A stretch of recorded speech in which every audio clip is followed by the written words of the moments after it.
नमस्कार दोस्तों, आप सभी का स्वागत है हमारे YouTube चैनल शारदा क्लासेस में।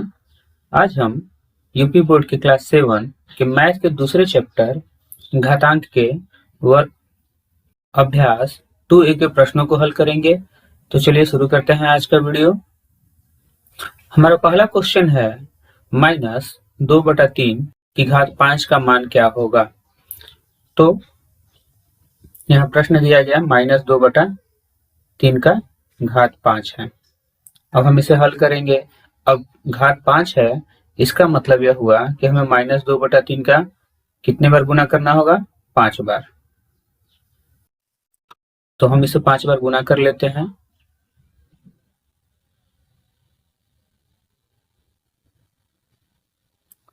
अब यहाँ देखिए माइनस लगा हुआ है सभी के आगे। तो सबसे पहले हमें यहाँ तीन चीज की गुना करनी। पहला चिन्ह का, यहाँ चिन्ह क्या है? माइनस का है, तो माइनस का गुना करना है। तो हम जानते हैं माइनस और माइनस का जब हम गुना करते हैं तो वो क्या हो जाता है? कटकर प्लस हो जाता है। तो ये दो माइनस मिलकर क्या हो गए? प्लस हो गए। अब हम इन दो माइनस का करेंगे तो ये दोनों माइनस मिलकर क्या हो जाएंगे? प्लस हो जाएंगे। अब ये चारों प्लस हो गए और एक क्या है? माइनस है। तो प्लस और माइनस की जब हम क्रिया करेंगे तो क्या प्राप्त होगा हमें?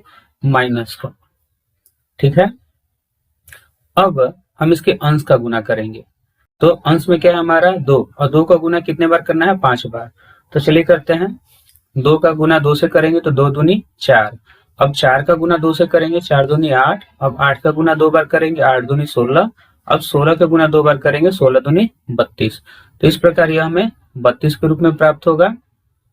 अब हम इसके हर का गुना करेंगे। तो हर में क्या है हमारा? 3, और 3 का गुना करेंगे तो 3 तिया 9। फिर 9 का गुना 3 से करेंगे, 9 तिया 27। 27 का गुना 3 से करेंगे, 27 से 81। और 81 का गुना 3 बार करेंगे तो 3 कम 3 और 3 अठे 24, 243, 243 के रूप में प्राप्त होगा। और यह हमारा विकल्प नंबर 2 है। तो हमारा आंसर क्या होगा? -32/243। ठीक है। दूसरा प्रश्न है 3125 का घातांकीय संकेतन है। मतलब यहाँ हमें 3125 दिया गया है, एक संख्या दी गई है 3125, और इसे हमें घातांक के रूप में लिखना है, वो भी किसके? 5 के घात के रूप में लिखना है। तो सबसे पहले हम 3125 का अभाज्य गुणनखंड कर लेते हैं, या हमें यहाँ 5 की घात के रूप में लिखना है तो 5 से ही भाग करेंगे सीधा। अब 5 से जब भाग करेंगे 3 में भाग नहीं लगेगा, फिर क्या हो जाएगा? 31 में भाग करेंगे 6 बार में, 5 छके 30, 1 बचेगा, 1 और 2 मिलकर 12, 5 दूनी 10। अब 2 और 5 मिलकर 25, 5 पचे 25, 625 बार में।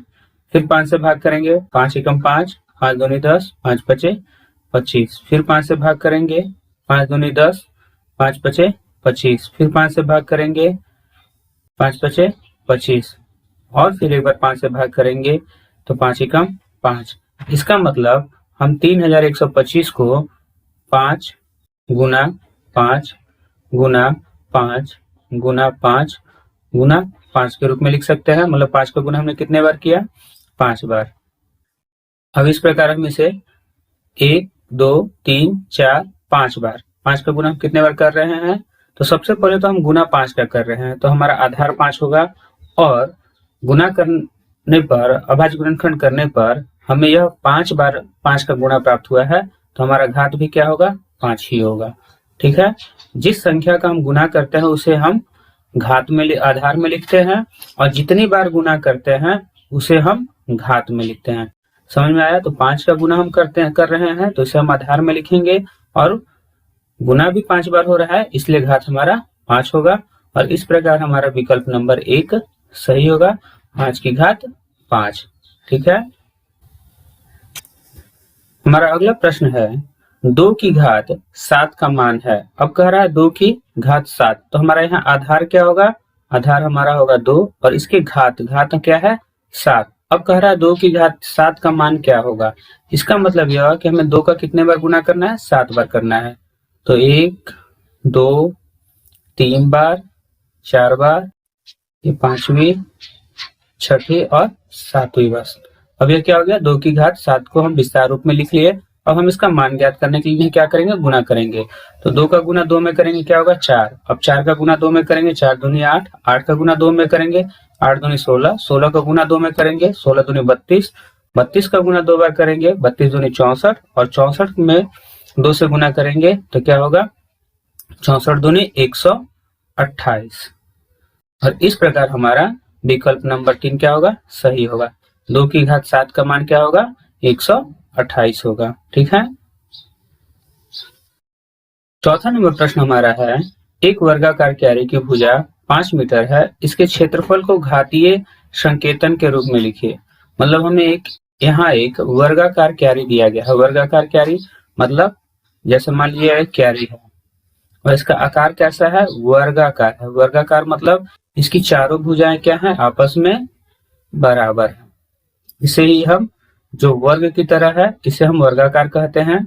अब कह रहा है इसकी भुजा कितने सेंटीमीटर, कितने मीटर की है, 5 मीटर की। अब एक भुजा 5 मीटर की है तो सभी भुजाएं हमारे क्या होंगे, 5 मीटर के ही होंगे। ठीक है।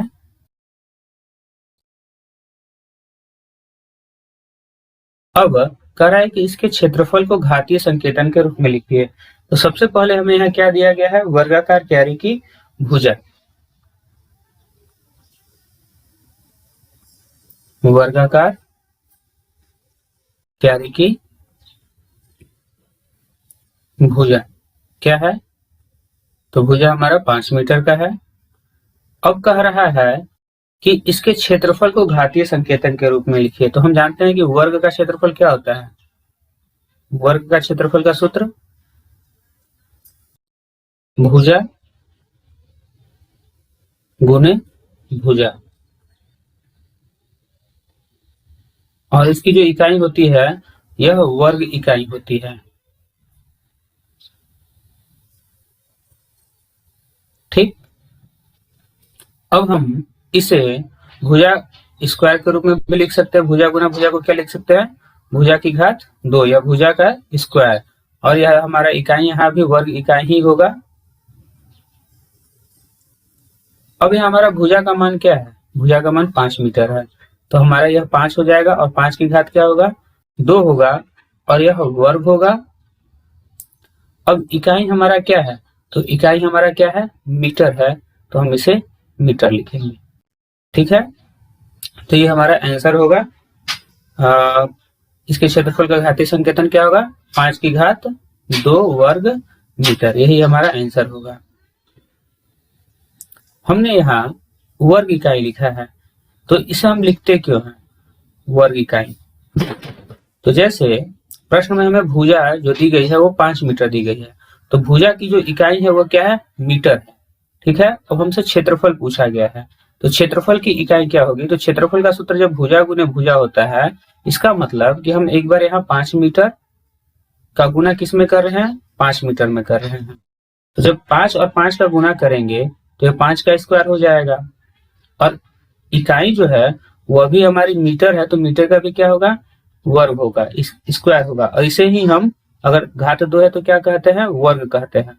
और इकाई का स्थान, इकाई का मतलब वो होता है कि जो इसका मात्रक है, जैसे इसका मात्रक क्या है, मीटर है, तो इसलिए हमने यहाँ वर्ग मीटर लिखा है। ठीक है।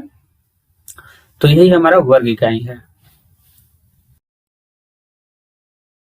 5वां प्रश्न है, सरल कीजिए, जिसमें पहला है 2 की घात 4 गुना 3 की घात 2, इसे सॉल्व करना है। और दूसरा है -2 की घात 3 गुना -10 की घात 3, इसे हल करना है। ठीक है। तो सबसे पहले हम पहले वाले को हल करते हैं। 2 की घात 4 गुना 3 की घात 2। अब यहाँ 2 का घात क्या है, 4, इसका मतलब हमें 2 का कितने बार गुना करना होगा, 4 बार। ठीक है। बीच में क्या है, गुना है, तो गुना का चिन्ह देंगे। अब 3 की घात क्या है, 2, तो यहाँ हमें 3 को कितने बार गुना करना होगा, 2 बार। अब जब हम 2 की घात 4 को हल करेंगे तो 2 दूनी 4, 4 दूनी 8, और 8 दूनी 16, यह हमें 16 के रूप में प्राप्त होगा। और यह 3 गुना 3, 3 तिया 9 के रूप में प्राप्त होगा। अब हम 16 और 9 का गुना कर लेंगे तो 16 9 144, तो इसका मान हमें क्या प्राप्त होगा, 144। ठीक है। दूसरा नंबर है हमारा -2 की घात 3 गुना माइनस 10 की घात 3। अब यहाँ -2 का घात क्या है, 3 है, तो -2 को हम कितने बार गुना करेंगे, 3 बार गुना करेंगे। और इसी प्रकार हम -10 का भी गुना कितनी बार करेंगे, 3 बार करेंगे।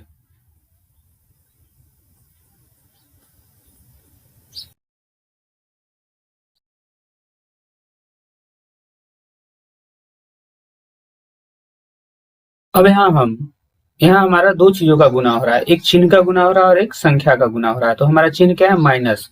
अब माइनस का गुना अगर हम माइनस में करेंगे तो क्या हो जाएगा, माइनस माइनस कट के क्या हो जाएगा, प्लस हो जाएगा। अब इन दोनों से जो हमें प्लस प्राप्त हुआ, अब इसका गुना हमें इस माइनस से करना है, तो प्लस और माइनस मिलकर क्या हो जाएगा, माइनस।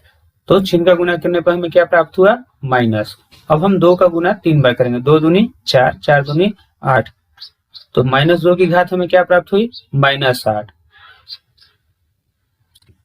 अब यहाँ हम 10 में भी वैसी तरह करेंगे, पहले चिन्ह का गुना करेंगे तो माइनस माइनस कट गया, क्या हो गया, प्लस हो गया। अब एक माइनस बच गया तो हम उसे लिख लेंगे माइनस। अब 10 का गुना हम करेंगे तो पहले 100 और 100 दाहिए 1000, ठीक है। अब देखिए फिर यहाँ माइनस माइनस है, तो इन दोनों का जब गुना करेंगे तो माइनस माइनस कट के क्या आ जाएगा, प्लस, और हम प्लस को लिखते नहीं है। अब 8 का गुना 1000 में करेंगे तो क्या हो जाएगा, 8000, और ये क्या होगा हमारा आंसर, ठीक है। हमारा छठा प्रश्न है, 15,625 के अभाज्य गुणनखंड ज्ञात कर 15,625 को आधार 5 के घातीय संकेतन के रूप में व्यक्त कीजिए। तो कह रहा है कि 15,625 का क्या कीजिए, अभाज्य गुणनखंड करिए। तो सबसे पहले हम इसका अभाज्य गुणनखंड कर ले। तो सबसे छोटी हमारी अभाज्य संख्या है 2, तो इसमें 2 से भाग नहीं लगेगा क्योंकि इकाई के स्थान पर 5 है। और इसके बाद जो अभाज्य संख्या है वह 3 है, तो हम 3 से भाग कर देखते हैं। तो उसकी भाग का नियम है 5 अंकों को जोड़िए और 3 से भाग करिए। तो 5 1 6, 6 6 12, 12 और 2 14, 5 19, 19 में 3 से भाग नहीं लगेगा, इसलिए इसमें 3 से भाग नहीं लगेगा। अगली अभाज्य संख्या हमारा 5, अब 5 से भाग करेंगे तो 15 में हमारा 3 बार में भाग लगेगा। अब हम 6 में भाग करेंगे, 1 बार में भाग लगेगा, 1 बचेगा, 1 और 2 मिलकर हो गया 10, 5 दूनी 10, और यहाँ 2 बचा, 2 और 5 मिलकर हो गया 25, 5 बचे 25। फिर 5 से भाग करेंगे 30 में, 6 बार में भाग लगेगा, 1 बच गया, 1 और 2 मिलकर हो गया 12, 5 दूनी 10, 2 बचा, 2 और 5 मिलकर हो गया 25, 5 बचे 25। फिर 5 से भाग करेंगे, 5 एकम 5, 5 दूनी 10, 5 बचे 25। फिर 5 से भाग करेंगे, 5 दूनी 10, 5 बचे 25। फिर 5 से भाग करेंगे, 5 बचे 25, और फिर 5 से भाग करेंगे, 5 एकम 5। इस प्रकार हम 15,625 को 5 गुना 5 गुना 5 गुना 5 गुना 5 गुना 5, मतलब 5 का गुना हम कितने बार करेंगे, 6 बार करेंगे, ठीक है। अब कह रहा है आधार 5 पर घातीय संकेतन के रूप में व्यक्त कीजिए। अब हमें आधार क्या रखना है, 5, और इसके घात को लिखना है। तो देखिए 5 का गुना हम कितने बार कर रहे हैं, 1 2 3 4 5 6, इस प्रकार हमारा घात क्या हो जाएगा, 6, और यही हमारा आंसर होगा, ठीक है। तो ये थे हमारे 2A के प्रश्न। अब हम अगले वीडियो में नए अभ्यास के साथ मिलेंगे, तब तक के लिए धन्यवाद।